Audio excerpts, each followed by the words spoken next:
नमस्कार, news state Madhya Pradesh Chhattisgarh में आपका स्वागत है। मैं हूं दीप्ति चौरसिया। आज हम खास मुलाकात कर रहे हैं एक ऐसी शख्सियत से जो मध्य प्रदेश कांग्रेस के अकेले सारथी हैं, बल्कि ये कहा जा सकता है कि इन उपचुनाव में योद्धा के तौर पर डटे हुए हैं। जी हाँ, हम बात कर रहे हैं पूर्व मुख्यमंत्री कमलनाथ की। कमलनाथ जी, स्वागत है आपका न्यूज स्टेट में। सर, बहुत सारी सभाएँ कर रहे हैं आप, आपकी सभाओं में भीड़ भी आ रही है और बहुत सारे सर्वे हुए, और क्या आपके सर्वे रिपोर्ट्स क्या बता रहे हैं? जो भीड़ है, क्या कांग्रेस के पक्ष में माहौल है? मुझे मध्य प्रदेश के मतदाताओं में इन 28 सीटों में पूरा विश्वास है। हम मध्य प्रदेश के मतदाता सीधे साधे हैं, सरल स्वभाव के हैं, मूर्ख नहीं हैं। और आज की जो नई पीढ़ी है, जो इंटरनेट से जुड़ी हुई पीढ़ी है, सोशल मीडिया से जुड़ी हुई पीढ़ी है, ये सब समझते हैं।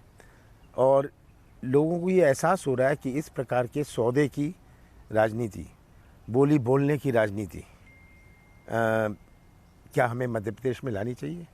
क्या ये स्वच्छ और नैतिक राजनीति है? आज ये सब समझ रहे हैं।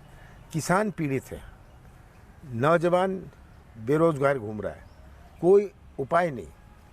और शिवराज जी अपनी एक्टिंग कर रहे हैं।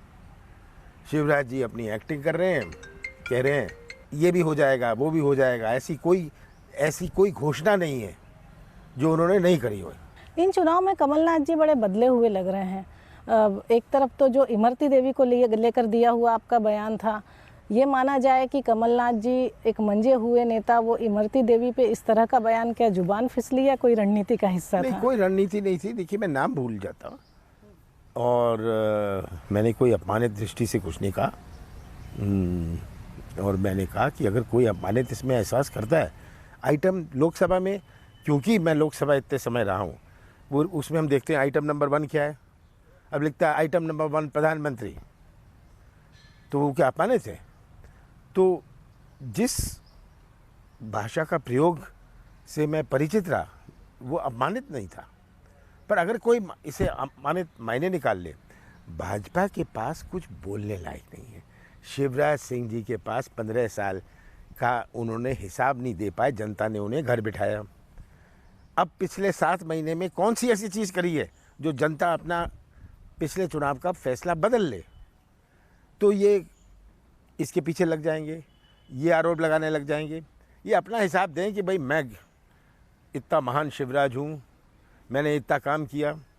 2018 में तो आपने मुझे घर बिठा दिया, अब मैंने पिछले 7 महीनों में और ये किया। 7 महीनों में सब जानते हैं, सौदेबाजी के अलावा और कुछ नहीं किया। प्रदेश का और कबाड़ा किया, किसान और पीड़ित की हुआ। 2018 और 2020 के चुनाव में आप क्या अंतर देख रहे हैं? 2018 में तो जनता ने आप पे बड़ा भरोसा जताया था। मैं देख रहा हूँ कि जनता में और जागरूकता है, जनता और समझदार हो गई है। समझदार हो गई से मतलब क्या है आपका? समझदार हो गई कि वो सही फैसला करेंगे, अपने भविष्य को और मध्य प्रदेश को सुरक्षित रखें। 18 का फैसला सही नहीं था क्या? 18 का सही था, पर कुछ इलाकों में हमारा संगठन कमज़ोर था। पर अब मैं पिछले 7-8 महीने से बैठ के संगठन का ही काम कर रहा हूँ ना। तो कांग्रेस का संगठन अब पहले से मजबूत हो चुका है? मैं मानता हूँ काफ़ी मजबूत है। कांग्रेस के लोगों में उत्साह है। कांग्रेस ने सोशल मीडिया पे अपनी कैंपेनिंग बड़ी सिस्टमेटिक शुरू करी थी, और कांग्रेस की जो शुरुआत थी बाय इलेक्शन की, बहुत सिस्टमेटिक थी। लेकिन अब ऐसा लग रहा है कि शायद फील्ड में अकेले आपके और कोई नहीं दिखाई दे रहा। कांग्रेस के और बड़े चेहरे नहीं हैं, जो स्टार कैंपेनर आए वो नहीं दिखाई दे रहे हैं। प्रियंका गांधी के आने का तय नहीं हो पाया। देखिए, प्रियंका गांधी, राहुल गांधी और सोनिया गांधी जी ने आज तक किसी उपचुनाव में प्रचार नहीं किया, ये तो सब जानते हैं। तो हमें उम्मीद थी, पर क्योंकि ऐसी परंपरा बनी हुई है, उन्होंने बनाई हुई है, वो उपचुनाव में प्रचार नहीं करते, तो इसलिए नहीं आए। इमरती देवी ने जिस शब्द को, आइटम को लेकर इतना बवाल हुआ था, वो इमरती देवी ने फिर आपके परिवार के लोगों के लिए कहा। आपके लिए भी कई सारे शब्द जनसभाओं में कहे। देखिए, जो जिसकी सोच होती है वो वैसा ही कहते हैं। तो अगर उनकी सोच ऐसी है, उनका स्वभाव ऐसा है, तब मुझे इसमें क्या कहना, कुछ नहीं कहना। शिवराज सिंह चौहान को आजकल आप बड़ी सलाह देते हैं कि मुंबई जाके एक्टिंग करें, क्या वजह है? ये सब ऐसी एक्टिंग करते हैं, कहते हैं मैं मंच पर कभी लेट जाएंगे, घुटने टेक लेंगे, तो ये एक्टिंग करते हैं। ये एक्टिंग से इन्होंने 15 साल काटे। अब जनता ने ये एक्टिंग समझ ली। मैं कहता हूँ आप जाइए, आप तो शाहरुख खान को, सलमान खान को भी नीचा दिखा देंगे, कुछ मध्य प्रदेश का नाम रोशन करिए। ये एक्टिंग से ये जनता ये एक्टिंग समझ गई है। जहाँ जाओ घोषणाएं कर दो। अगर कहीं भी गए, स्मार्ट सिटी से लेके पता नहीं कहाँ, ये अभी तक बात बची है कि मैं हवाई पट्टी भी बना दूंगा हर गांव में, केवल ये बात बची है। वो भी शायद अगले 7-8 दिन में कह दें।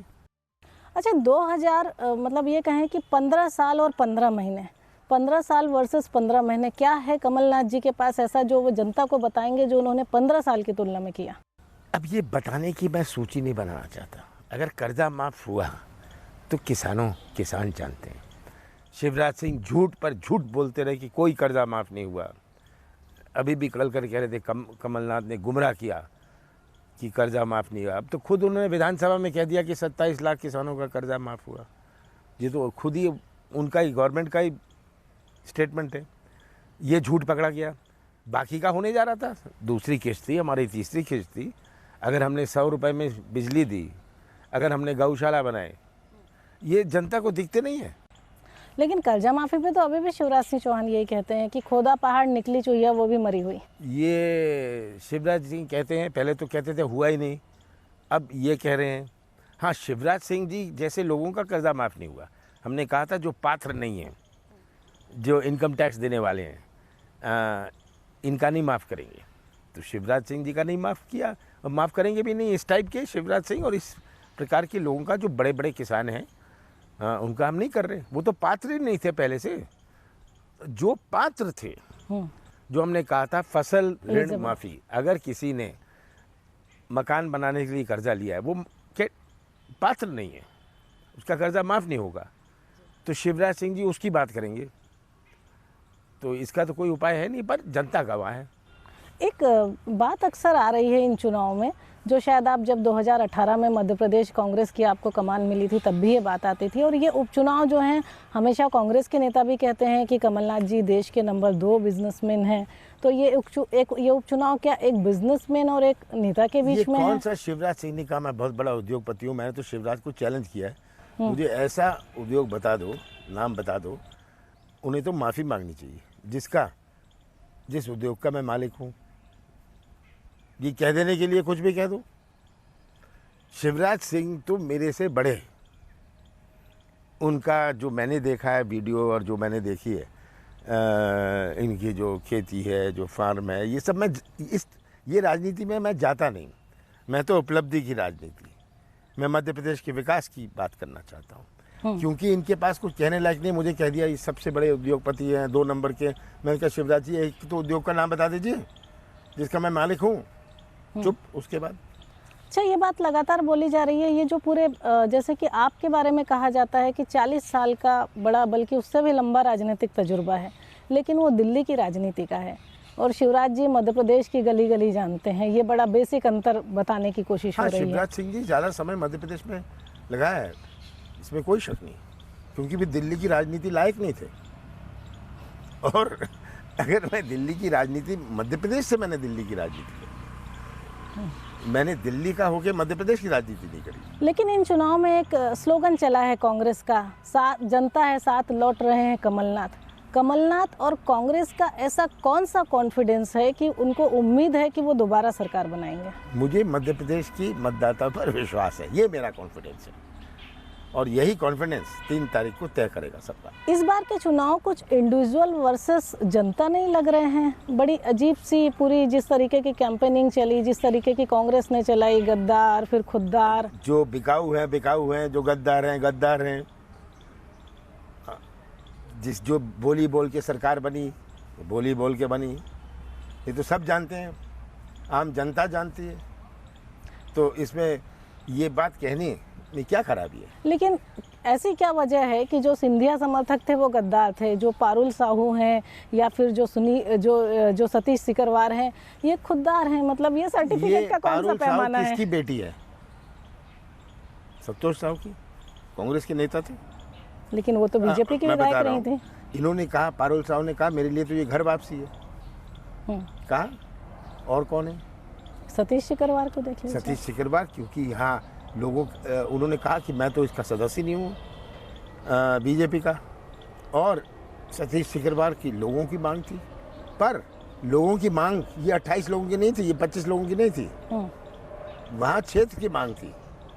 बाकी सब, अगर किसी की घर वापसी है, कांग्रेस में था और उसी नेता के कारण वो चले गए थे, जो नेता बिक गया, वो अब कहते हैं हम वापस आ रहे हैं कि जिसके कारण हम गए थे। 2-3 ऐसे हैं। सिंधिया जी का कहना है कि जो पूरी 26 सीटें थी 2018 के चुनाव में वो उन्होंने जिताई थी। ये साफ हो जाएगा 3 तारीख को। क्या गोविंद सिंह को उन्होंने जिताया? क्या केपी सिंह को उन्होंने जिताया? सिंधिया जी तो खुद हार गए, लाखों वोटों से हारे हैं, और गुना से हारे, एक साधारण व्यक्ति से हारे, कोई बड़े तोप से नहीं हारे। और ये कह रहे हैं मैंने सबको जिता दिया पर खुद हार गया। अच्छा, ये सिंधिया जी कहते हैं कि गद्दार मैं नहीं हूँ, बल्कि गद्दार तो कांग्रेस है, गद्दार तो कमलनाथ जी हैं, जो जनता के सामने जनता के साथ जिन्होंने गद्दारी करी। 15 महीने की मेरी सरकार थी, जिसमें से 2.5 महीने गए लोकसभा चुनाव और आचार संहिता में, 1 महीना गया है सौदेबाजी में। 11.5 महीने में जो हुआ तो जनता के सामने। कौन सी गद्दारी मैंने करी? कौन सी गद्दारी हुई? तो ये जनता 3 तारीख को तय कर लेगी, उनके कहने से क्या है। उनका कहना है कि गद्दारी करी, ग्वालियर चंबल में कुछ भी विकास नहीं करा, सारा विकास सिर्फ छिंदवाड़ा में हुआ, जो लगातार पूरी बीजेपी आप पे आरोप लगाती है।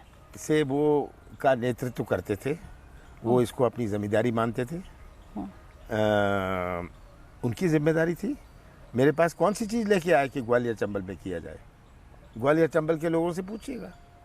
अच्छा, अगर 2000 जैसे आपको बड़ा भरोसा है कि 10 तारीख को वापस आपकी सरकार बनेगी, तो क्या प्लानिंग है आगे, और आगे क्या रोड मैप है लोगों के लिए आपके पास? मैं कोई अभी रोड मैप नहीं बना रहा। जो मेरी प्लानिंग नवंबर 18 में थी, वही प्लानिंग मेरी आज भी है कि मध्य प्रदेश की एक नई पहचान बनाई जाए। मध्य प्रदेश की पहचान ये माफिया से ना हो, मिलावट से ना हो, एक विश्वास से निवेश आता है। हमारी आर्थिक गतिविधि कैसे बढ़े, ये आज प्रमुख बातें। हमारी कृषि क्षेत्र में कैसे नई क्रांति आए, हमारे कृषि क्षेत्र में कैसे न्याय हुए।